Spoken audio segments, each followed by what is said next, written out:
कार्यक्रम के पुण्यार्जक हैं माता पिता श्रीमान रूपचंद जी जैन, श्रीमती कमला जैन, दिनेश जैन, रेखा जैन, दिवेश जैन, दिशा जैन, गंगवाल परिवार, प्रवासी मुंबई निवासी ब्रावर।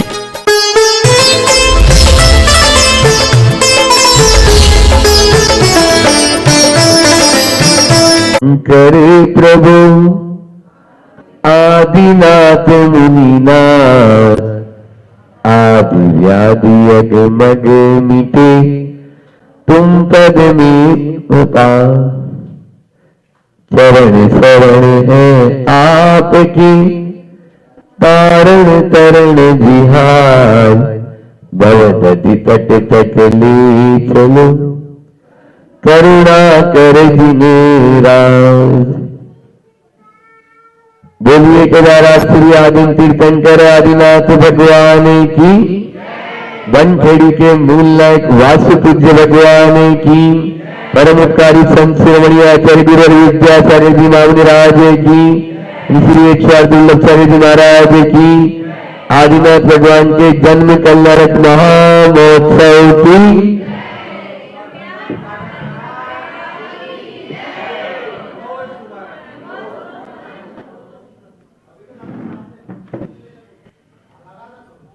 एक जगह कुछ काम चल रहा था और संतों का बिहार तो चलता ही रहता है।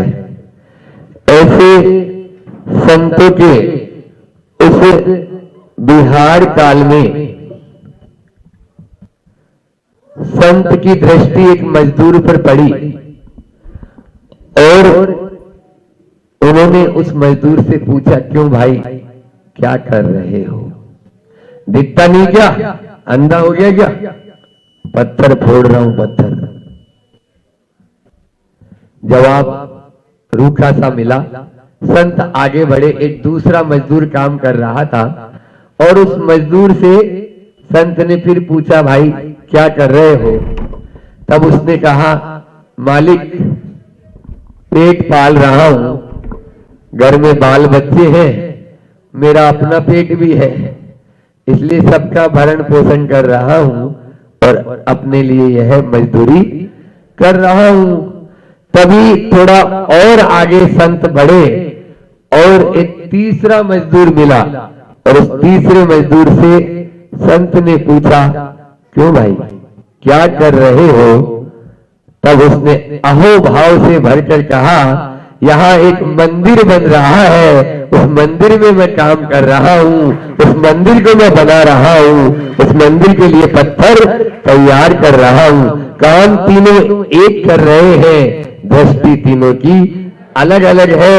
एक पत्थर तोड़ रहा है, एक पेट पाल रहा है और एक भगवान का मंदिर बना रहा है। आप क्या करना चाहते हैं? जीवन में निर्वाह और निर्माण, ये दो तो सब कर लेते हैं, लेकिन निर्वाण की बात वो तीसरा मजदूरी कर पाएगा जो इस बात की दृष्टि रखेगा कि नहीं, मैं भगवान का मंदिर बना रहा हूं और उसमें उसको पैसा भी मिल रहा है। ऐसा नहीं कि पैसा नहीं, लेकिन आप लोग भूसा की ओर दृष्टि रखते हो। अभी खेती में, खेत में फसल जो है काट कर लेकर आ रहे हो तो भूसा लाते हो या गेहूं लाते हो? बोलो। पीसी लाते हो, समझ रहे? वहां तो आपका दिमाग काम कर रहा है, लेकिन संसार में आपको भूसा क्या है और पीसी क्या है ये आपको मालूम ही नहीं चल पा रहा। आप भूसा के पीछे ही सुबह से शाम तक दौड़ रहे हैं, अपनी सारी की सारी जिंदगी उस भूसा के पीछे खपा देते हैं और लास्ट में रिजल्ट आता है 0/0। इसलिए निर्वाह और निर्माण की ओर नहीं, निर्वाण की ओर हमारी दृष्टि हो रही है। आज बनखेड़ी में आप लोग भी बनने के लिए आए हो ना, कुछ तो बने, भले ही कुछ भी बने। तो बनखेड़ी में आए और रास्ता थोड़ा ज्यादा था। कल जब मालूम चला तो पता चला कि भैया बनखेड़ी वाले तो पहले से ही बहुत भक्ति भाव से लग गए, तो गुरुओं के चरण भी अपना आप बनखेड़ी की ओर बढ़ गए। और आदिनाथ जयंती भी है। कल हमने सवेरे सोचा कि आदिनाथ जयंती तो अपनी रास्ते में आ रही है, अपन क्या करेंगे, लेकिन बनखेड़ी वालों का पुण्य कहना पड़ेगा जो मुनिराज भी चलते हुए यहाँ तक अपना आप आ गए, हमें भी प्रभु के दर्शन हो गए। एक नहीं, वो बड़े वाले भी आपके जो 3 जो बड़े भगवान है उसमें भी आदिनाथ भगवान विराजित है। अभी वही सामायिक की बहुत आनंद आया निश्चित। लेकिन 2 चीजें हैं, बनखेड़ी है ना, बनखेड़ी है ना। तो आज का इंसान क्या करता है, बनखेड़ी में MBA, एक बार ऐसे पूछा गया कि MBA की फुल फॉर्म क्या होती है, MBA की फुल फॉर्म क्या होती है? बोले मुझे बनाना आता है, मुझे बनाना आता है। तो दूसरे से पूछा, वो खुरापाती था थोड़ा, बोले तुम बताओ MBA की फुल फॉर्म क्या होती है? बोले मुझे बिगाड़ना आता है। सही आ रहा है? MBA मुझे बनाना आता है और MBA मुझे बिगाड़ना आता है। संत कहते हैं कि बसाने की सोचिए, उजाड़ने की नहीं। बसाने की सोचिए, उजाड़ने की नहीं, और बनाने की सोचिए, बिगाड़ने की नहीं। और नया नक्शा बनाना है समाज का, नया नक्शा बनाना है यदि समाज का, तो जोड़ने की सोचिए, तोड़ने की नहीं। जोड़ने की सोचिए, तोड़ने की नहीं। यही बनखेड़ी के ऊपर था। तो आज 4 बात करनी है, बनखेड़ी के बारे में बोलना है। ऋषभदेव आदिनाथ आदिम तीर्थंकर का जन्म कल्याणक भी है और तप कल्याणक भी है। और भगवान ऋषभदेव ने हमें क्या दिया है, युग के आदि में उन्होंने ही वह सच्चा मार्ग हमको बताया है, जो बनाने का है, बिगाड़ने का नहीं। नहीं तो उस समय तो भोग भूमि चलती थी और कल्प वृक्षों से सारी पूर्ति हो जाती थी। जहां जाते थे वही न कोई नदी थे, न नाले थे, न पहाड़ थे, न पत्थर, बिल्कुल समतल धरती थी, कुछ भी नहीं था। जो चीज चाहिए, पानी चाहिए पानी मिलेगा, अमृत चाहिए अमृत मिलेगा कल्प वृक्षों से। लेकिन जैसे जैसे कल्प वृक्षों का अभाव होने लगा, तब त्राही माम सब तरफ होने लगी। और कहते हैं अंतिम कुलकर जो नाभि राय थे, उनकी संतान ऋषभदेव, वे ऋषभदेव भगवान, उन्होंने जनता को वह मार्ग बताया कि क्या है हमारी इस प्राकृतिक आपदा से बचने का जो सही उपाय है, वो किस प्रकार से हम अपनी प्रकृति को संस्कृति तक ले जा सकते हैं। अपनी प्रकृति को सुरक्षित रखकर यदि जो आदमी आगे बढ़ता है, वही संस्कृति को संभाल सकता है, वही संस्कृति को संवार सकता है। 4 शब्द हैं, प्रकृति, विकृति, दुष्कृति और संस्कृति। प्रकृति, विकृति, दुष्कृति और संस्कृति। भारतीय संस्कृति एक बीज, प्रकृति ने हमें एक बीज दिया और उससे अनंत बीज बना लेना, यही भारत की संस्कृति रही है। और इसी के माध्यम से हम अपने जीवन का कल्याण कर सकते हैं। लेकिन जब भी किसान यहाँ पर बैठे हुए हैं, जब भी आप बीज बोते हैं, तो पहले क्या आ जाता है, खरपतवार। समझ आ रहे हैं? उस खरपतवार को, उस विकृति को हटाकर दूर कर दो, नहीं तो वह दुष्कृति में बदल जाएगा। और इस दुष्कृति में बदल जाएगा तो संस्कृति भी जीवित नहीं रहेगी। आज संस्कारों की जो क्षति हो रही है, वो इसीलिए हो रही है क्योंकि हमने अपनी प्रकृति को भुला दिया। हमने अपनी प्रकृति को भुला दिया। हमारी प्रकृति क्या है? प्रकृति भूख लगने पर खाना, ये क्या है? क्या है? प्रकृति। भूख लगने पर खाना प्रकृति है, और बिना भूख के खाना ये विकृति है, और दूसरे का छीन कर खाना ये दुष्कृति है, और दूसरे भूखे को खिलाकर खाना ये भारत की संस्कृति है। हम उस संस्कृति में जीने वाले हैं जो दूसरे को पहले खिलाएंगे और फिर हम खाएंगे। जितने लोग हमारे जय कुमार जी यहाँ पर बैठे हुए हैं, पहले उन्होंने एक ही बात बच्चों को भी यही समझाते हैं, देखो बाहर से जो लोग आए हैं पहले सब उनको पहले भोजन कराओ और बाद में अपन जो चल रहे हैं साथ में वो फिर बाद में मान लीजिए कम भी पड़ गया तो चलो भैया अपना घर का है कैसे भी कर लेंगे। ये भारत की संस्कृति। और एक उदाहरण दे देता हूं कि गाय से दूध को धोना ये प्रकृति है और दूध का फट जाना ये विकृति है और दूध का ढुल जाना ये दुष्कृति है और दूध को जमाकर दही बनाकर मथकर उसका घी निकाल लेना ये भारत की संस्कृति है। हमेशा हमेशा के लिए वह दूध सुरक्षित हो गया। दूध में घी है, दूध में घी है या नहीं है बोलो, लेकिन निकालना आना चाहिए। जैसे दूध में घी है वैसे इस आत्मा में परमात्मा है, बस निकालने की कला आना चाहिए। आज के दिन भगवान ने हमको वही उपदेश दिया।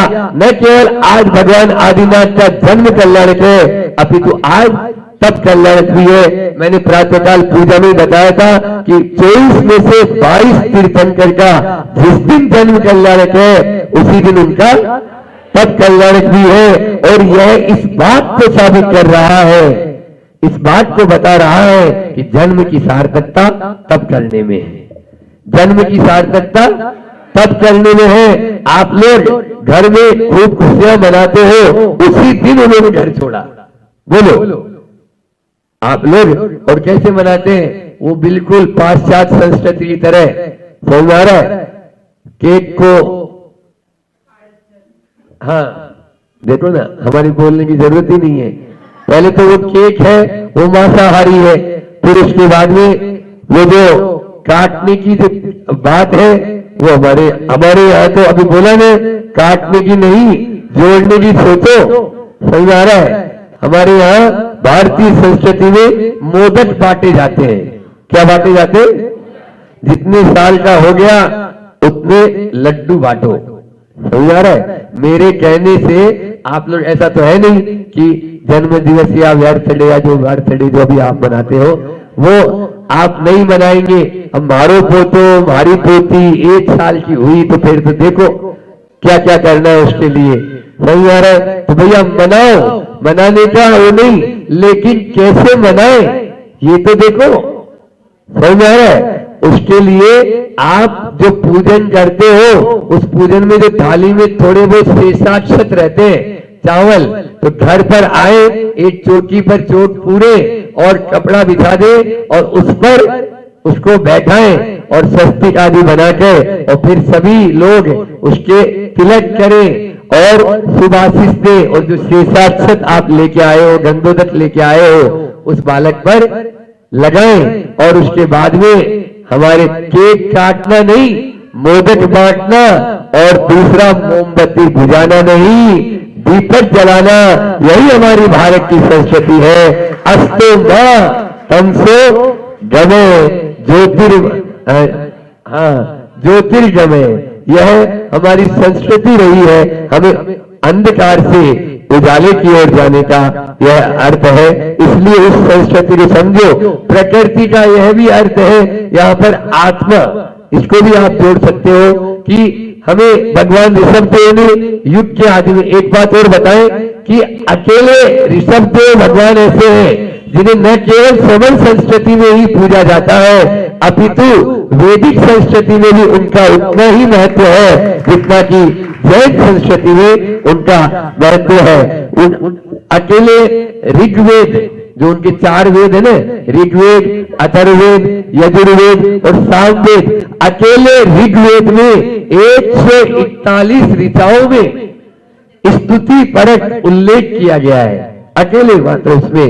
और अपन पढ़ते ही हैं, रोज हम जब बिहार कर रहे हैं तो सहस्त्र नाम का पाठ हम प्रतिदिन सुनते हैं और उस सहस्त्र नाम में पूरे नाम आप देख लीजिए, सामने अवस्था है उनका और उसमें, क्योंकि यहाँ से वो लिए इस प्रकार का।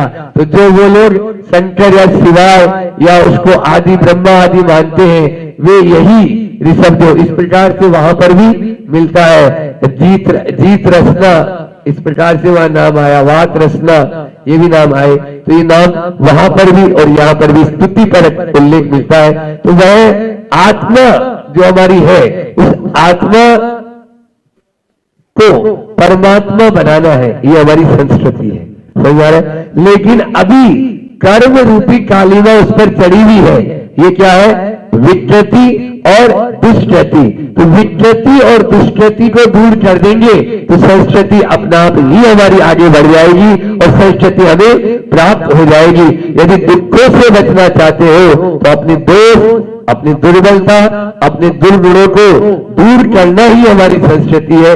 उसी के माध्यम से हम दुखों से बच सकते हैं। लेकिन क्या करें, जैसे पाषाण होता है ना, पाषाण, वो भगवान कब बनते हैं, बोलो विजय भाई सतवा से।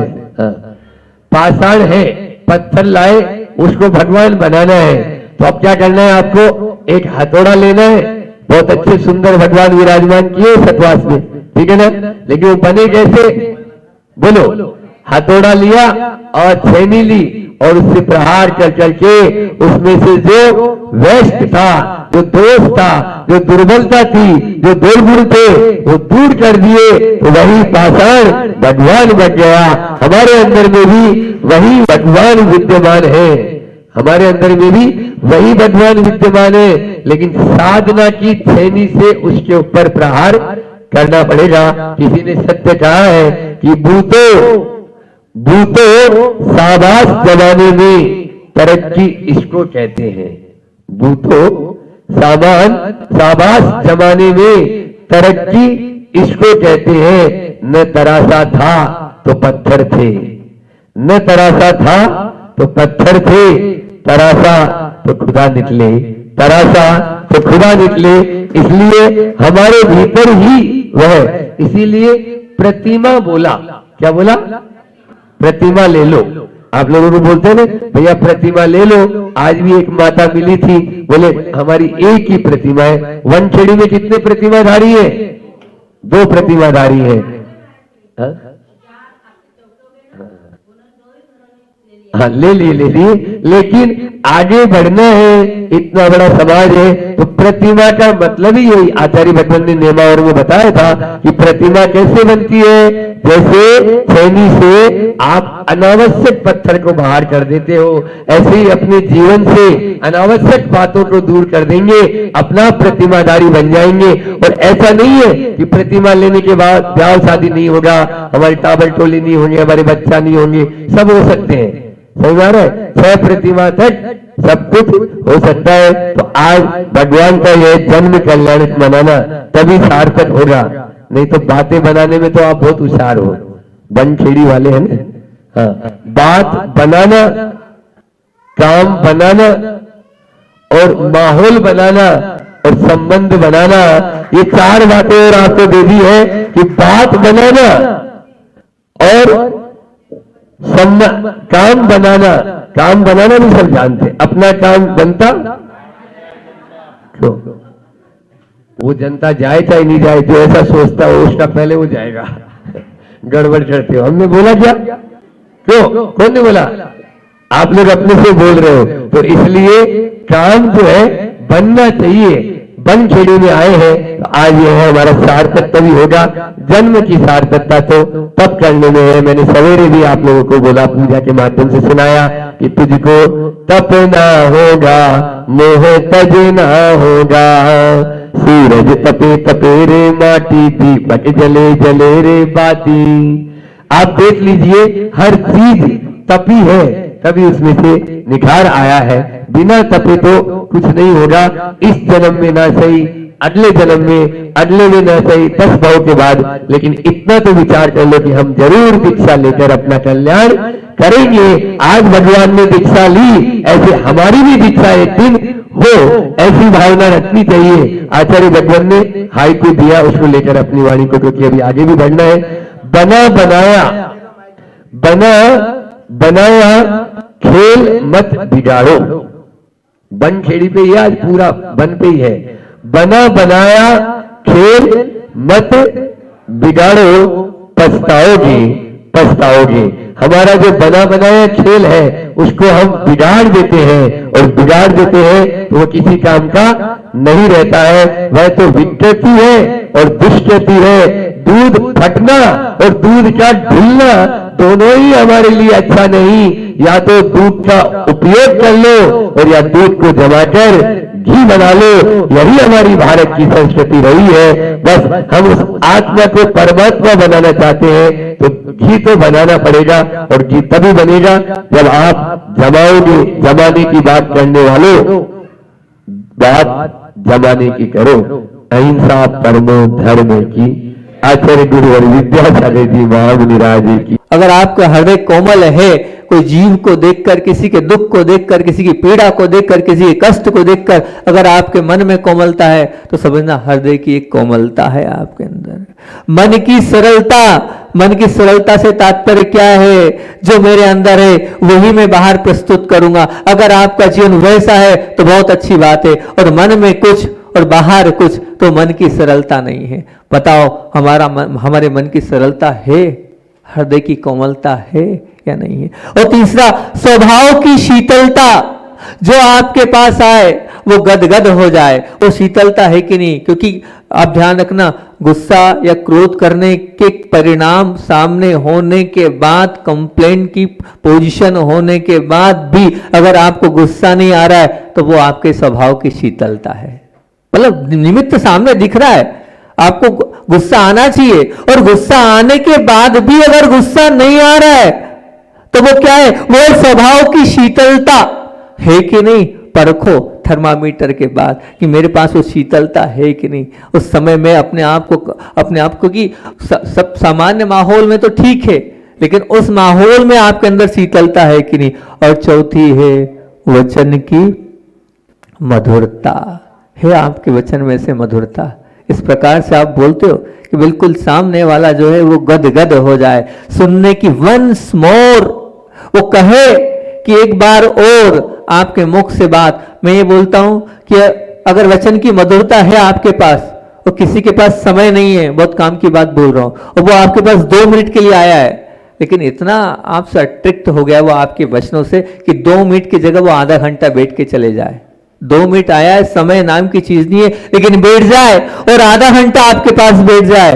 2 मिनट का समय था लेकिन वो आधा घंटा आपको दे दे, तो क्या है? वचनों की मधुरता। ऐसी वचनों की मधुरता है आपके पास? बताओ, अगर ये वचनों की मधुरता है तो सच में आपका जीवन उत्कृष्ट है। ये 4 जो मैंने आपको थर्मामीटर पूज्य गुरुदेव के जो मूलाचार में सुने थे वो बताएं, वो आप ध्यान रखना। हृदय की कोमलता, मन की सरलता, हृदय की शीतल, स्वभाव की शीतलता और वचन की मधुरता। ये है तो समझना बहुत अच्छी बात है। लेकिन मूलाचार में एक बहुत अच्छी कारिका है, उस कारिका में साधुओं के लिए कहा है वचन की मधुरता में। आचार्य भगवान का ये उसी वचन की मधुरता पर ही पूरा वक्तव्य था। और चल रही थी बात वचन गुप्ती की, भाषा समिति की। तो भाषा समिति में आचार्य श्री जी ने जो बात बोली थी कि गाथा को समझो कि वास्तविकता में भाषा समिति है, और ये कहा क्या भाषा मुनिराज की नहीं है,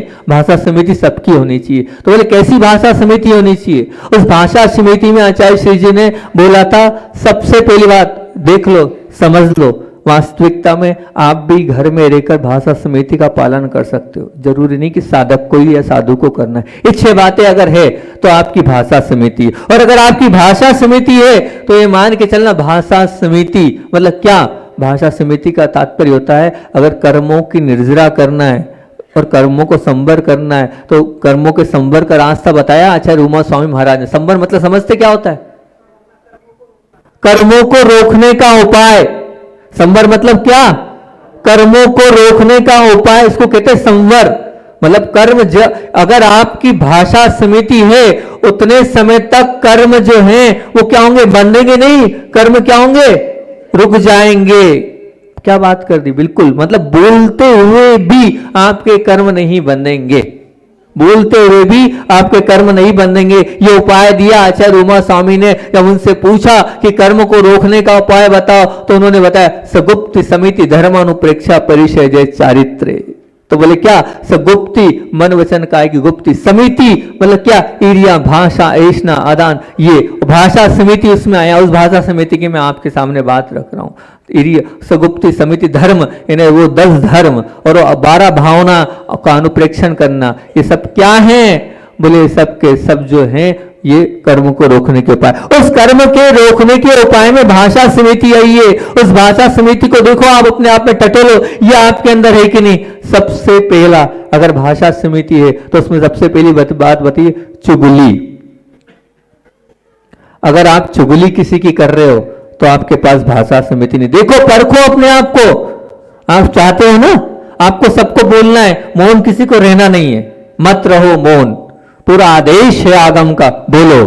बोलने के लिए मना किसी से नहीं कर रहे हैं। लेकिन ये जो 6 बातें जो आचार्य भगवंत वट्टकेर स्वामी, आचार्य कुंद स्वामी ने मूलाचार में जो लिखी है, वो मूलाचार की भाषा समिति की 6 बातें आप लोगों के बीच में रख रहा हूं। अपने आप की भी भाषा समिति बन सकती है। अगर आपके मुख से वचन निकल रहे हैं तो सबसे पहला, चुगली वाले वचन मत निकालना।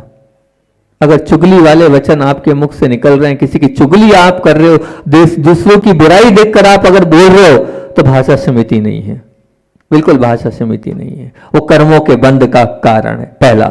दूसरा, हंसी।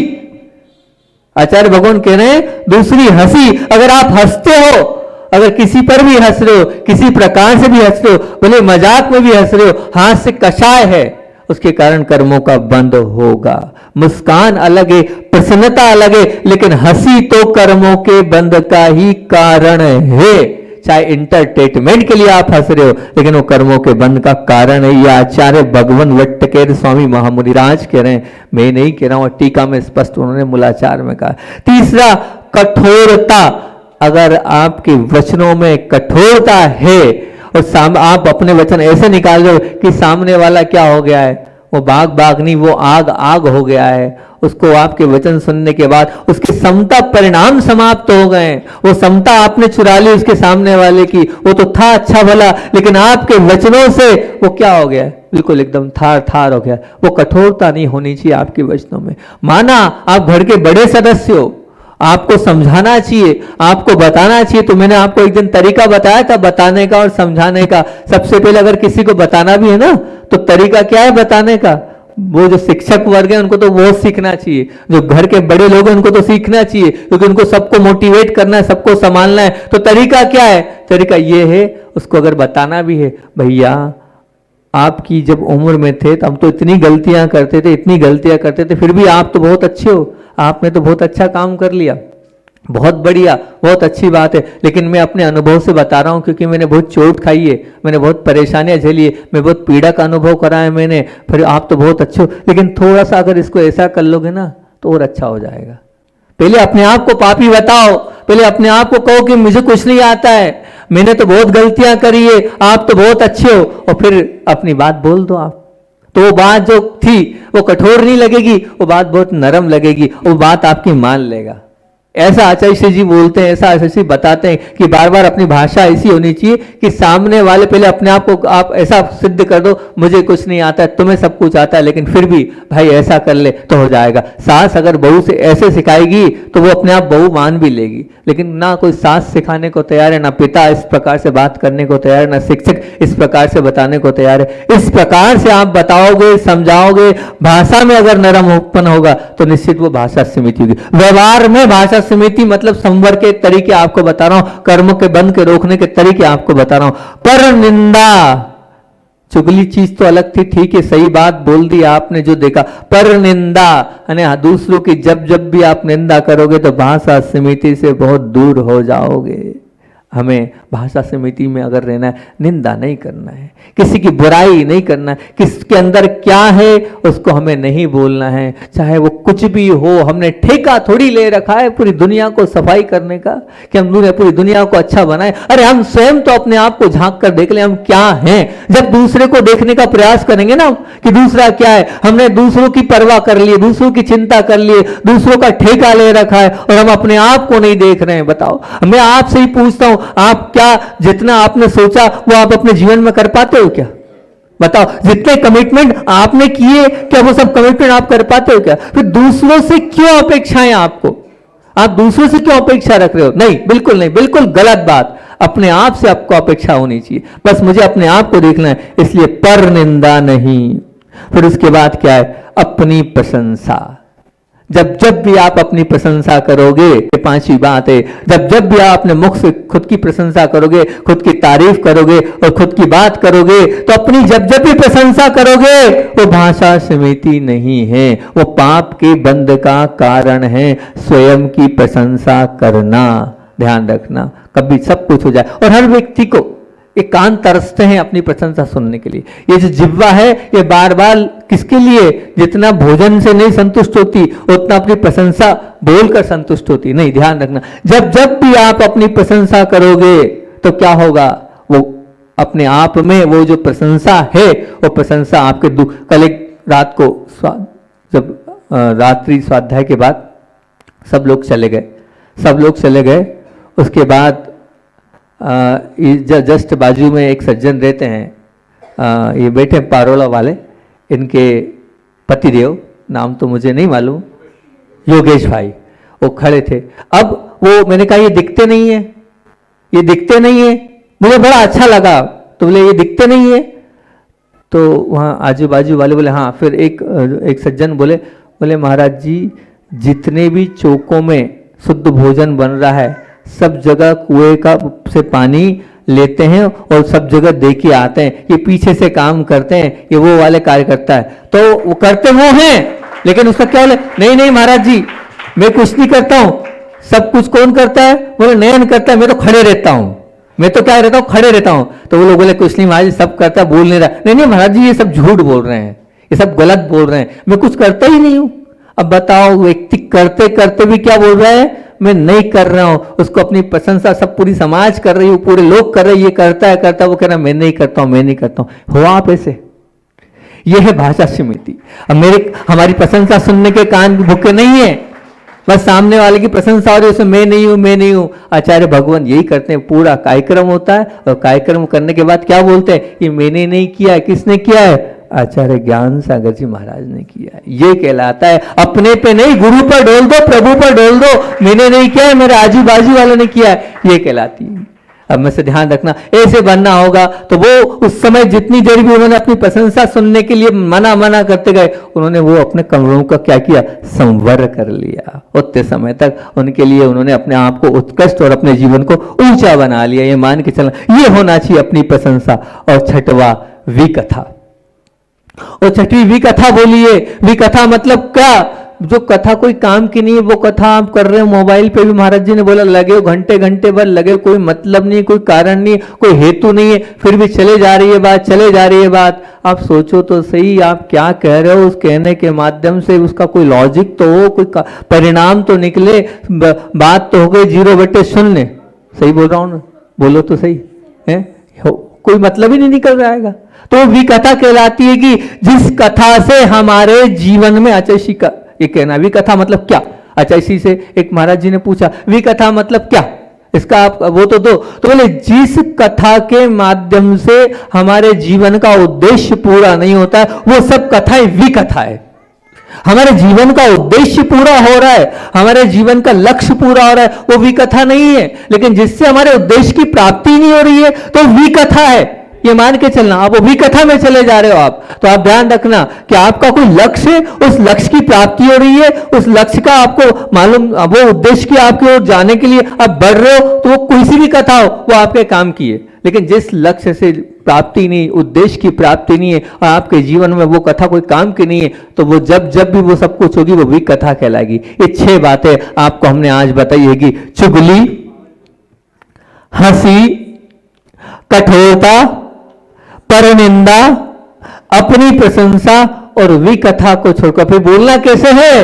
तो आचार्य बोलते हैं स्व पर हितकारी वचन बोलो, स्वयं का भी हित हो और पर का भी हित हो। स्व पर हितकारी अगर वचन होंगे तो निश्चित तौर से ये मान के चलना आपका जीवन बहुत अच्छा और महान बन जाएगा। आपको तरीका दिया है, आपको अपने इस परिवेश में रहकर कर्मों को रोकने का तरीका दिया है। ये 6 बातों को ध्यान रखना, चुगली, हंसी, कठोरता, परनिंदा, अपनी प्रशंसा और विकथा को छोड़कर होना चाहिए। और आचार्य श्री की वो बात, हृदय की कोमलता, मन की सरलता, स्वभाव की शीतलता और वचन की मधुरता, ये बात को ध्यान रखना। आचार्य भगवान का संस्मरण सुनाकर अपनी बात को विराम दूंगा। 30 जून जो दीक्षा दिवस वाला दिन था, उस दिन इतनी गर्मी थी, काफी गर्म पूरा वो माहौल था।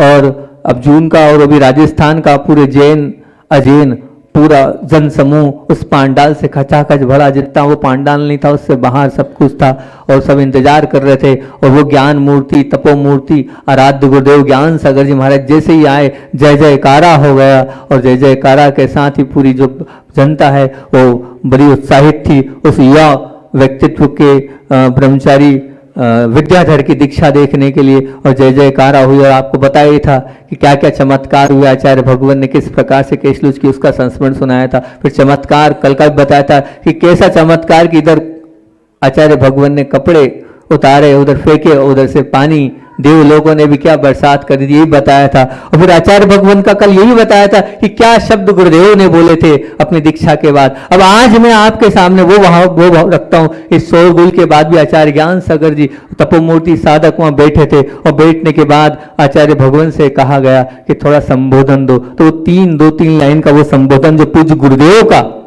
आचार्य श्री जी का संबोधन किसके लिए था, वो संबोधन विद्याधर ब्रह्मचारी अर्थात विद्यासागर नव दीक्षित मुनि के लिए था। वो लाइनें जो थी वो लाइन आपके बीच में जो कि कैलाश चंद जी पाटनी अजमेर के उन्होंने लिख के दी, वो लाइन आपके लिए बोल रहा हूँ। आचार्य भगवान ने सबसे पहले जयकारा करा और जयकारा करते हुए तो विद्यासागर जी मुनिराज को संबोधन करते हुए बोला, अब तुम्हें बहुत अच्छी बात पूज्य ज्ञान सागर जी महाराज जी की 50-55 साल पुरानी बात आपके बीच में रख रहा हूँ। अब तुम्हें आत्म कल्याण के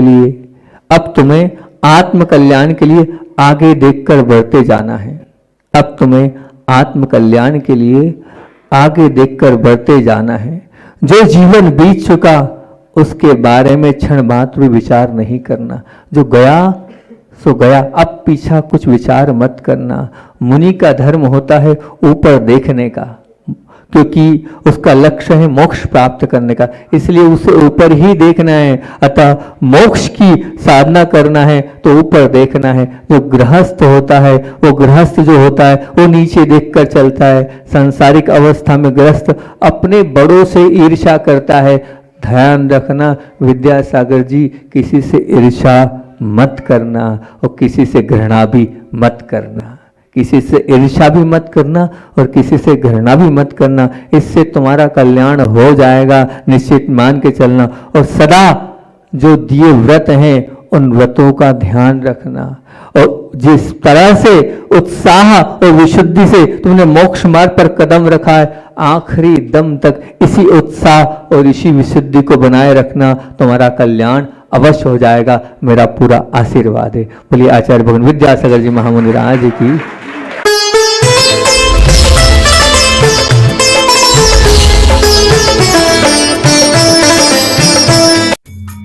इस कार्यक्रम की पुण्यार्चक थी माता पिता श्रीमान रूपचंद जी जैन, श्रीमती कमला जैन, दिनेश जैन, रेखा जैन, दिवेश जैन, दिशा जैन, गंगवाल परिवार, प्रवासी मुंबई निवासी ब्राह्मण।